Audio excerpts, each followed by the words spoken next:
আসসালামু আলাইকুম। সত্তর ঘন্টা 24 ফেসবুক পেজে সবাইকে স্বাগত জানাচ্ছি। আমি সাজেদুল করিম। আজ মঙ্গলবার 9 সেপ্টেম্বর। শুরু করছি রংপুর থেকে প্রকাশিত আজকের কিছু সংখ্যক দৈনিক পত্রিকার সংবাদ শিরোনাম। প্রথমে হাতে রয়েছে দৈনিক 52 আলো। নেপালের জেনজি আন্দোলনে পুলিশের গুলিবর্ষণ, নিহত 20। গার্মেন্টস খাতে $800 মিলিয়ন বিনিয়োগের অঙ্গীকার চীনের। দৈনিক 52 আলো।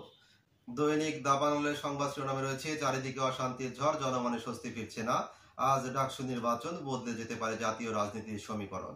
বাংলাদেশ গণতন্ত্রের লাইনে না ফেরা পর্যন্ত আন্দোলন চলবে, তারেক রহমান। দৈনিক দাবানল। দৈনিক প্রতিদিনের সংবাদ শিরোনামে রয়েছে রমনা পাত্রখাতা খাল সেতু, নিম্নমানের সামগ্রী ব্যবহার, ভেঙে যাচ্ছে গাইড ওয়ালের স্ল্যাব। শ্যামাসুন্দরী খাল সংস্কারের উদ্যোগ, 15 কোটি টাকা নতুন প্রকল্প। চলতি বছরের নভেম্বরের মধ্যে কাজ শুরুর পরিকল্পনা। দৈনিক আমাদের প্রতিদিন। দৈনিক মায়াবাজারের সংবাদ শিরোনামে রয়েছে 15 বছরের দুঃশাসনে গণতন্ত্র ও অর্থনীতি ধ্বংস হয়েছে, মির্জা ফখরুল। হাতের চাপেই ভেঙে যাচ্ছে সেতুর গাইড ওয়ালের স্ল্যাব।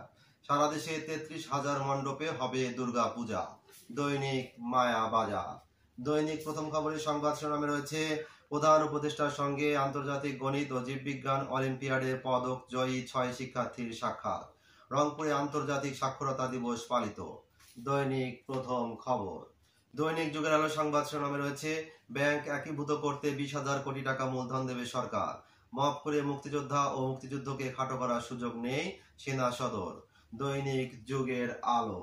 এই ছিল রংপুর থেকে প্রকাশিত আজকের কিছু সংখ্যক দৈনিক পত্রিকার সংবাদ শিরোনাম। নিয়মিত সংবাদ জানতে চোখ রাখুন সত্যের কণ্ঠ 24.com ও সত্যের কণ্ঠ 24 ইউটিউব চ্যানেলে।